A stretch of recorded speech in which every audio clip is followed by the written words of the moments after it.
Hi, thank you so much, Michael, for joining me today. I'm almost finished with your new book. Thank you for sending it my way. The new book that you just had, Blended, I'm super excited about it. I couldn't put it down. I took it on a plane with me, got almost all the way through it. As soon as I got to the hotel, I read some more. It's just been really, really informative. In fact, I wanted to tell you, too, I'm doing a workshop coming up in Texas, which I'm excited about for warmer weather coming from Michigan. And it's for a master's credit course as well. And they asked what book they should get as a resource. And, of course, I recommended yours. So all of our participants will be getting a copy of that, too. So before we get started with questions, would you just take a minute and kind of introduce yourself, your background, and a little bit about your book?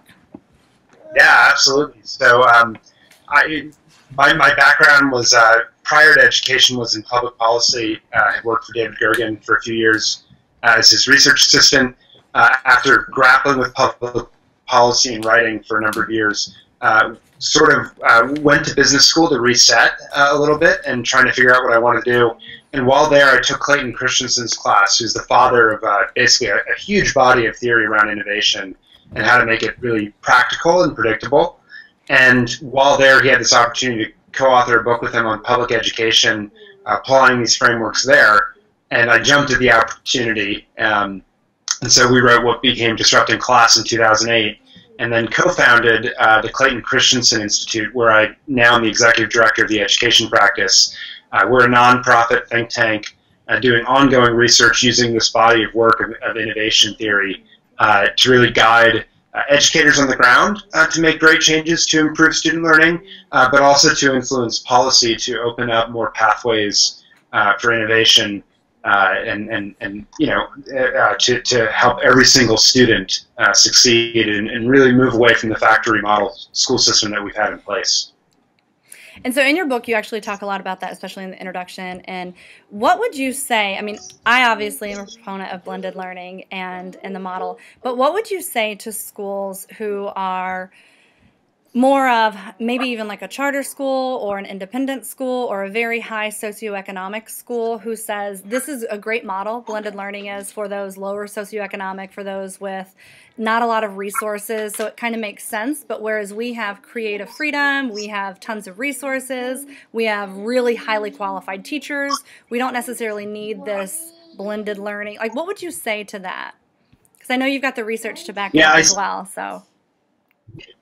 Yeah, so I think what we're seeing in those upper middle class neighborhoods or maybe elite private schools is that flipping the classroom for them is actually a really attractive form of blended learning because it says, hey, what you really want to be doing with your students is all of this value add work around applying the content in deep projects, having really interesting Socratic discussions, things of that nature in your classroom. And so shift the delivery of content and instruction, which is still important,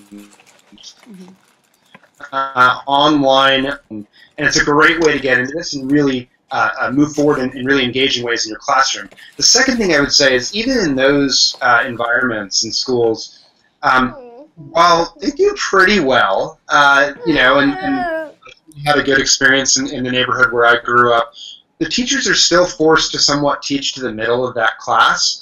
And even within every class, there's just a wide range of abilities, interests, passions, background knowledge, and so forth. And so why would you punt on the opportunity to be able to reach each individual where he or she is in their learning when these tools are now available and bring that into your classroom? It's great if they're doing it outside of class as well, but why not harness that power all the time if it's the most effective way to reach each individual student? No, absolutely. I couldn't agree more. I think it's imperative, too, just to realize that, like you said, the opportunity for discussion doesn't benefit just one type of learner. I mean, it's powerful for all kids. So what, for those who might be unfamiliar to even what blended learning is, how in simple terms would you explain that? Sure. So in the book, this is all just new to them. If they're like, well, what is this blended learning? I've heard of flipped class, and now we're talking blended learning. So what would you explain that as? Have a seat, please, buddy. Yeah, absolutely. So there's a complicated definition in the book. I'll avoid that one. And basically what I encourage people to think about is the rise of online learning, so learning on computers, basically doing that in brick-and-mortar schools with teachers is really what we're talking about in blended learning. And so a lot of times that means we're doing basic concepts of delivery of content and instruction online. You can play a game to learn a math concept, watch a video of Khan Academy, and then you're going to work with your teacher offline to maybe do some projects, to do some application of these ideas, discussion, and so forth. And so it's really mixing these two worlds of online learning, but with the custodial and social supports that school delivers and is so critical for so many students. What I especially love about your book is you provide a variety of different models of what this actually looks like in the classroom. Because I know as a teacher myself, I can buy into it and say, oh, this sounds great, but what does it look like? As a teacher, what do I actually do? How do I organize my classroom? How do I set up lessons? And then what are the students doing when I'm pulling a small group? And then if they're on the computers, like what's actually happening in other parts of the classroom? And I love that you have all the QR codes in your book that actually link out to videos, really showing what this looks like. What would you say the biggest difference for blended learning in the elementary model versus the secondary? Yeah, so great question. I think the elementary model, what we're going to see is a lot more classroom-contained models of blended learning pop up and really be more rotation. So a student, you don't want students at a really young age to be on the computer 3, 4, 5 hours a day. That's just not a great use of their time. So how about in the math time they're working on math? They jump on the computer for, say, 20-minute rotation, 20-minute block, and maybe 10 kids are on the computer, another 10 maybe in a collaborative station doing a group work with other kids, and then 10 kids on the rug, if we're assuming a class of 30, for example, 10 kids on the rug in small group instruction with the teacher, doing that workshop model of learning that's very popular at the elementary level. I think that's really what we're going to see, though, is the teacher still remains very central and the classroom still remains very central in that process. Whereas as you start to move in high school, it's not that the teacher becomes less important, but that the ownership of learning increasingly goes more and more on students themselves. They do more of the work, if you will. And so they can start to do a lot of the full course itself online and then use that teacher in a very different role around that project leader or facilitator discussions or mentor or tutor as sort of on top of a lot of that learning. And so I think you'll actually in high school in many ways see the end of the classroom as we know it and go much more to open learning spaces or learning studios, we call it in the book, that look very different, much more like the ways that people work in the modern workforce, actually, in many ways. No, absolutely. I was actually just out at Steelcase looking at some of their active learning environments, and they're doing some really remarkable things with just learning spaces. And I agree with you. I'm working with a district right now on the west side of the state on creating this learning studio type space and environment. And what's really interesting too is whenever we talk to the students and get the high school perspective from what they want, because they're going to be the, well, I say the customers, the consumers and users of the space, they want comfortable environments. They want somewhere where they can either work independently in partnerships with small groups or if they need to be in a whole group type. So I think just having that flexibility to where they can configure in many different ways. And I love that your book too showcases many different configurations of seating and space. And it really is, it's a practical tool guide for the teacher to just kind of take and start working with. So it's great. Yeah, I think you've tapped on it. Just one thing, I think you've tapped on it, which is flexibility in the space, especially as you see older students in it, to be able to accommodate a wide variety of activities as it makes sense on their learning path is absolutely, I think, the future of this world. And you're going to see really creative spaces that allow for group work to be going on, but not disturbing those kids who are working maybe in a solitary fashion because they need to do some deep reading on something and be able to intermix these things in really creative ways, but that make them feel, you use the word comfortable, and I think that's exactly right. The current classroom is not the most conducive or comfortable for learning, and much more something about how would you like to be at a workplace engaging in learning yourself, and think about that and then move to design accordingly. Well, I always find it interesting, you know, when I walk into a Panera or a Starbucks or even a Barnes & Noble, and there are children and young adults who are just really, they've got their laptops out, they've got their iPads, they've got their iPhone, or whatever devices they have. They've, you know, some it's not that 1-to-1 anymore. It's that 1-to-3 or that 1-to-4, and they're working and they're collaborating and they're connecting, and then they're quiet for 10 or 15 minutes, and then they're, you know, this controlled chaos to where they're exchanging ideas, and then they're back to work. So, but they're doing it in environments that work for them. I mean, they walk into a Panera and they're rearranging all the furniture to get their small group together, and like that's for me what classroom should be. So I don't know if you can see, like, this is that's my classroom.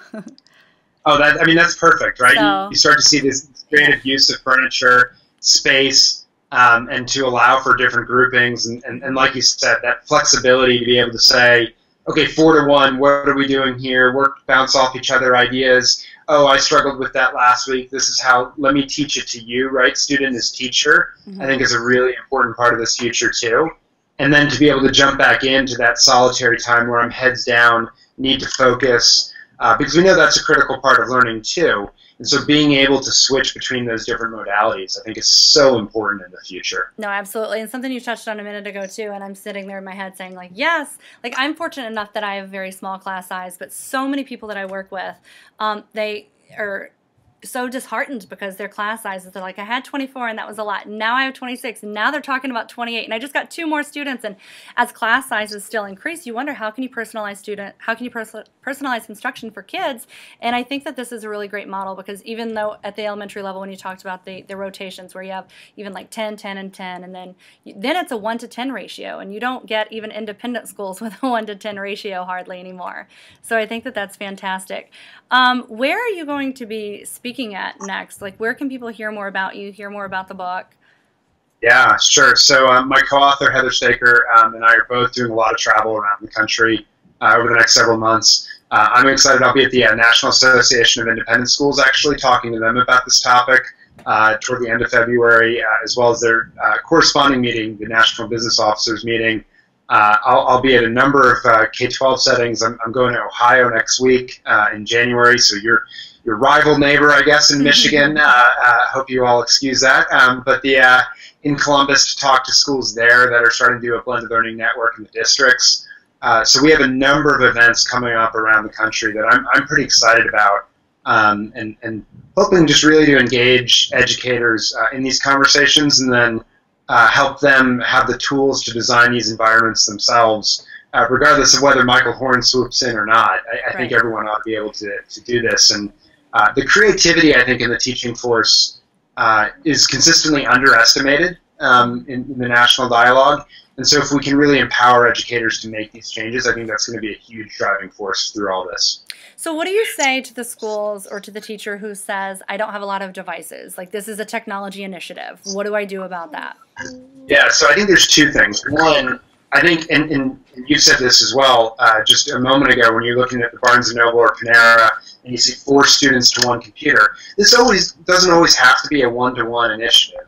And in the example I gave of the elementary school where they were rotating, that was actually a 3 students to 1 device initiative, because you're not always on a device and you can break it up. So the first thing is, you don't need 1-to-1. The second thing is, really figure out what your students have. This may not work in certain low-income neighborhoods, but increasingly in upper and middle-class school districts, you just see that really devices are sort of a trapper-keeper of the 21st century, if you will. Almost everyone has something that they can do some learning with, and why not harness that? And then for the couple kids in your class that legitimately can't afford or don't have access to these devices, that's a place where the school can step in and provide that access in a way that actually doesn't break the bank for the school, so it makes it far more feasible. So I think there's a lot of creativity here, and I've even heard of schools doing this in a blended learning format where they had 6 stations, which allowed them to do a 6-to-1 ratio, 6 students to 1 device. So most schools today, the average, I think, is roughly 3 students to 1 device across America at the moment. Most schools today can at least do a 6-to-1. And so I think once you start thinking creatively and flexibly about that, it opens up a lot of possibilities. So one of the first things I noticed as I got into your book, and I've got tons of notes like written on every single page, I totally marked up the text, but I love the research side of it because it's grounded not only in good sound pedagogy, but it's got tons of facts and research of why this works. What would you say is the biggest key factor of why we need to move towards a blended learning model in schools, not just at the secondary level, but elementary, across the board? But what are you seeing, like, for the research that benefits kids the most with this model of instruction? Yeah, what hits me the most in a way that talks across all the different competing camps about how people learn and so forth is that no one disagrees that everyone learns at different paces. We have different working memory capacities, and we all bring different levels of background knowledge into any given topic, which informs our motivation for learning any given topic. And so the obvious conclusion from that is that we all have different learning needs at different times. When you use an example in a lecture format, even if it's just sort of a side note to the actual concept you're trying to address, if that's an example I'm not familiar with, then I immediately obsess on that one concept and miss the bigger part of the lesson, right? Or alternatively, maybe a student says, oh, I already know that, and just checks out, and then boredom amounts, and they fall further behind without even knowing it, or become disaffected. Just a second. And so, again, the inescapable conclusion is that we all have different learning needs at different times, and the ideal education system in the world would be some mix of a one-on-one tutor for every single student, Right. With the opportunity to jump into groups, but that's just not practical. And the cool thing about blended learning is it starts to make that possible, even given the student-teacher ratios and class sizes that you mentioned. So it gives teachers the power to personalize in a way that they just never could before this technology existed. Last thing I would say is this, which is, and you hinted at this before, is a lot of teachers, I think, get scared off sometimes because of the technology needs. I would really start with that learning need itself. Like, why are you trying to do this? Are you trying to reach every single child in the given place that they are and with what they need? Okay, now let's think about the design of that environment. What do you want the student experience to look like? What activities? What's the teaching experience you want to have as you interact with these students and interact with other teachers? And then think about the space and so forth, and then fit the technology into that instructional model that you're building, rather than starting with the technology and then saying, okay, now where's the learning problem we're trying to solve? Don't have a solution in search of a problem, I guess is where I'd start. No, that makes perfect sense. So I know I've kept you for a while. In closing, where can people find you, find more research about blended learning, and most importantly, buy your new book? And of course, I'll link to it in my post as well. I appreciate that. So we've launched a new site called blendedlearning.org that we're really excited about because it's going to be a series of free resources with school profiles that are doing blended learning, videos of what they're doing blended learning on. Over time, we're going to put a lot of the design worksheets from the book up there for free so that people can actually just do the design process themselves. And it'll have links to not only our research papers that inform this work, but also some of the seminal research that's come out in the field itself from a lot of the third-party sources or links to, say, the Blended Learning Implementation Guide that's come out from our friends at the Learning Accelerator and places like that. So it should be a really good one-stop shopping, universal place to get all you need for blended learning, which is actually why we're calling it the Blended Learning Universe. Perfect title. So when do you anticipate that being ready? So the site's up now. The full resources should come on in the next 4 weeks, basically. Oh, wow. So really soon. That's awesome. So we're really excited about it, and we'll keep adding to it over the years ahead as we get feedback and people tell us, you know, that's not actually all that helpful, and so we'll keep changing. Perfect. And then where can people connect with you? Yeah, so if you jump on that site, you can email me or find me on Twitter, of course. I'm Michael B. Horn on Twitter, or we're Christensen Inst on Twitter as an organization. And you can get on our mailing list so you can get our blogs. We do a newsletter every single week. Send an email out to me and so forth so that you can keep the conversation going, because I think ultimately this is a conversation. And what I learned from Disrupting Class was, I think we came out with a compelling book that started a lot of conversation. What was really exciting was when people came back in touch with me and said, you know, the thing that I learned was this, and then all of a sudden I said, holy cow, I never thought about that, and allowed us to amplify a lot of those voices, even with what you're doing right now, around thinking about how you use space in classrooms to amplify learning. That's a whole stream of research that I think there needs to be a lot more on. And so now knowing that someone like you is going to be doing that, I can connect people to you as well when they reach out to me. So that's, I think, really exciting about this. Yeah, no, I definitely agree. Once we've kind of gotten started with our work in this area, just the connections that we've made, and like I had mentioned, Stillcase, I'm going to have dinner with them Wednesday night, meeting at the university there, and then going out to dinner and just really connecting and finding out what people are doing in this space, and most importantly, just how it's benefiting kids, because that's why we're all doing this. So I think that's really powerful. So, well, I'm going to stop the recording really quick and then we can wrap up. But thank you so much for taking your time to do this.